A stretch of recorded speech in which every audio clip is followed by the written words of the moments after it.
Hi, everybody. Karen Roby here with Macy Barron and Veronica Combs with TechRepublic. And we're all working from home now, right? We all have different styles about how we go about things. And we were talking, you guys, we were all talking before this about how possibly our generation, where we fall in, will somewhat dictate how we handle this working from home and juggling all of the things that go with it. So Macy, let's start here, because this is not easy for anybody, right? We're all kind of trying to figure out how to do this, and there's no No. playbook. Right. No, nobody, I think, could expect that we would all be working as we are right now. I don't think the three of us expected to go from a studio to Zoom calls in a matter of, a month or so. But I did do an article fairly recently about an NRG report that was talking about some of the differences between Gen Z, Gen X, and how they feel working remotely. And I'm kind of on the cusp of Gen Z and millennial right in there. And, the research said that about half of Gen Zers hate working from home, that they get distracted. They are way more distracted. They are not productive. And I think that it seems like maybe half of that younger generation really needs that structure, right? Because they're coming straight from college where they have, you go to class from 1 to 2:30, and then you go into the library, you do your homework, you have people telling you to do things, and you have grades that rely upon it, whatever. And now working from home, it's almost like it's a little too much freedom. and I think that was kind of funny, because as digital natives, or as people that were born with technology, you would think that using the technology remotely would be no brainer for us. But I think some people actually struggle with getting too distracted by the technology, whether it's social media or whatever. So I thought that was interesting that there's a little bit of a divide there. Yeah, you would think, or maybe it's more millennials that are we're really pushing the work from home. But you would think it would be, more of your generation. I say that I'm Gen X. Veronica and I both are, of course. But you would think that it'd be the younger ones that would be all for uh, Right. working from home. To have that Right. And I freedom. mean, I personally enjoy it just because I'm a talker. What can you say? So it's when I'm in an office, as you both know, I tend to be a bit of a chatterbox. So it's good for me to have that kind of alone time to really lock things down, but it's different for people. But Veronica, you might be able to speak on this for Gen X, at least in the research that I saw. NRG found that most Gen Xers enjoyed working from home because they were really comfortable and they liked that independence, and they also liked being around their families and having that kind of quality time, and felt a little more relaxed. Would you say that's accurate? Well, I've worked from home off and on for the last like 10 years. So, there's definitely good parts and bad parts. You can get up and take a break whenever and kind of reset your brain to shift tasks or to find inspiration if you're stuck on something. I think, if you can close the door or close your family off, it's okay. But, my kids are older now, but if they were little, it would be so hard to work from home now. I mean, I have an 11-year-old and a 15-year-old, so they can make their own lunch and walk the dog and kind of be self-sufficient while I'm down here. I think focus is the big thing about working from home. If you have to get something done and you're trying to avoid it because it's hard or you just can't figure it out. When you're at home, there's no one else usually there to distract you. So I think focus is part of it. What I found is that you really have to watch your social skills. I'm an introvert, so I do like my time to myself.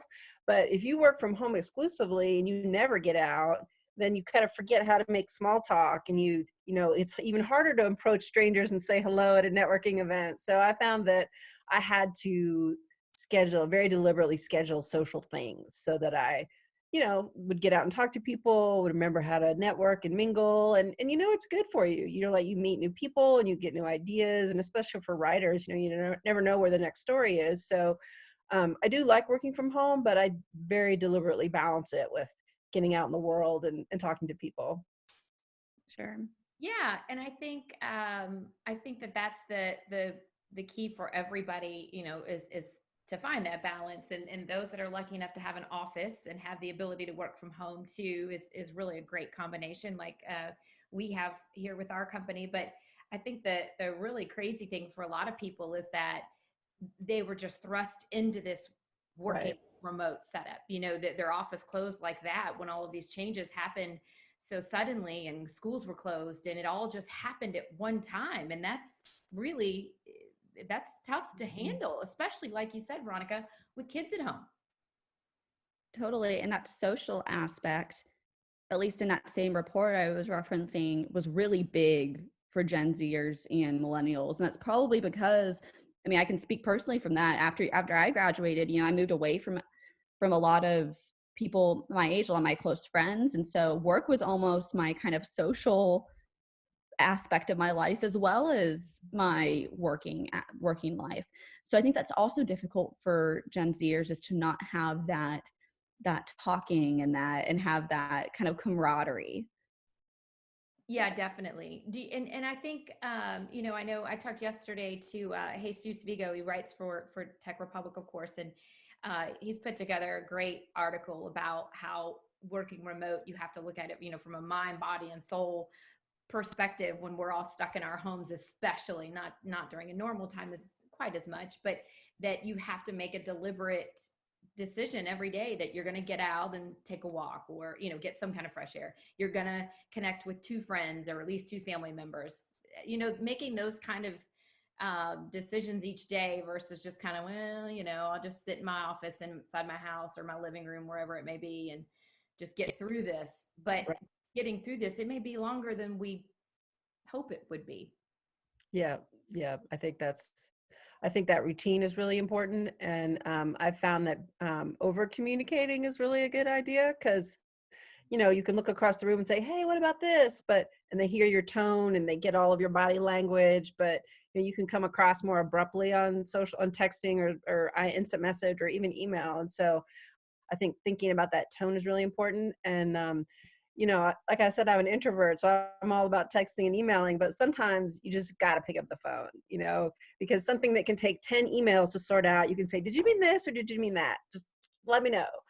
And so I found that I'm somewhat unique among my colleagues in either picking up the phone myself or asking them to call me. And it's really easy to get out of that habit, but it's just so much quicker sometimes. And so I always encourage people, just pick up the phone. It's okay. I think you're totally It'll be really quick, and you'll be happy you did when it's over. right. You're totally right. And I think that could also, because even with sources and things like that, jumping on a quick call can be really easy. But I've even found myself, as I've been in this job longer, this might be because of my generation, I love email responses. I love the quickness, right? That expediency of doing things over Slack or over email or what have you. But you're totally right. And especially the way we're working right now, that is so important, to be able to still jump on a phone call just to maintain that connectivity even, right? But also to explain things easily. I think that's a really good tip across the board. Yeah. And do you find, Macy, that, your friends or those that are about your age, when it comes to working, do you get a little nervous when someone says, hey, just call me real quick? Or are you kind of like, Yeah. I immediately think I'm in trouble. I don't know why. I don't know why that's associated, but I immediately think, what did I do? And talking to my friends who are also professionals in different industries, they say the same thing. If their manager, if their coworker says, oh, hey, do you have a quick second? Like, I'm going to call you. It's somehow this terrifying thing, but I've realized that, especially now, that is completely normal, not to just immediately think you're somehow in trouble. So I think that's definitely something that's a weird stigma or a weird misconception with my that's generation. funny. Yeah, you're being called to the principal's office immediately. Exactly. Kind of feeling you have.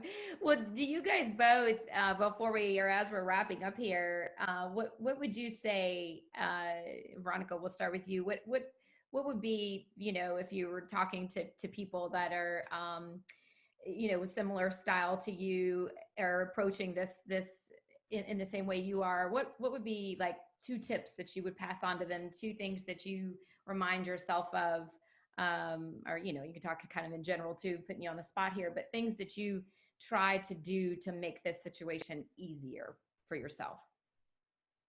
Well, it's easy to read all the best practices and say, oh, that's a good idea, I should do that. but I try to do something that makes me feel a little uncomfortable. Last week we did a Zoom lunch. Macy and I and our colleague Beth talked over lunch, and it was a little weird. You know, I sent out the invitations, and you're like, "Are people going to say no?" No one said no, and it was really fun. And I think we're all like, "Okay, we have to get back to work." But it was really nice to connect. So I think, you know, picking some kind of communication, Zoom lunch or happy hour or just an email to be friendly and say hello. I think that's important to keep those connections and to make sure you're not sort of withering and withering on the vine with your social skills.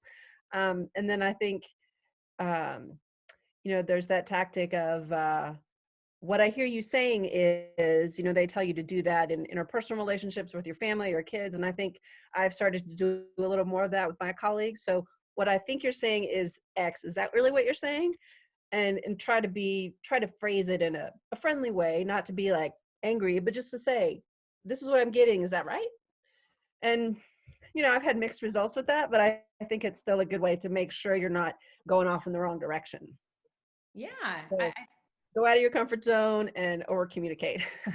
Very good. Yeah, those are two really important things to keep in mind. And I definitely agree with that. It's nice to, because I do that with my kids and probably should more professionally. Let me make sure I'm understanding what you're saying and repeating back. And sometimes it's not what I think it is what they're Right. actually trying to tell me. So yeah, very good. All right, Macy, what about you? Those are both really good. I'm actually gonna take those. But I would probably say maybe for Gen Zers that need some more structure, I would recommend getting dressed every day. And I need to follow that myself. But you know, getting up, doing a routine, washing your face, all those things, getting ready, and then having a certain time you get your coffee, having a certain time you're going to take lunch. You know, have those same increments or those same, maybe at 2:00 I'll go for a walk, just so that there is some sort of structure to your day, so that you do have some sort of organization of the way that you're going to go about your tasks. And then I might even take a little bit of Veronica's advice from earlier and say, don't be afraid of phone calls. I mean, that those can be really, I mean, especially now, really helpful. So, I mean, give your manager a call on the phone if you need some clarification on something that you don't want to go get buried in an inbox or something like that. So I probably, yeah, I'll go along with the organization, you know, keep that structure, and also, yeah, don't be afraid of the phone. I think those will be my biggest two.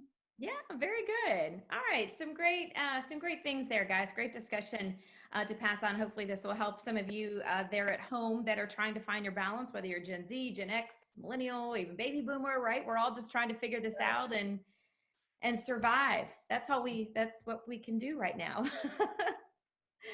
Yep, it's true. Thanks, Karen. Absolutely. All right, Macy, Veronica, thanks for being here with me today. This has been fun. It's good for us to reach out, right? Just like we've been talking about. And we hope all you guys at home there are doing the same thing, and stay safe. Thanks for watching, everybody.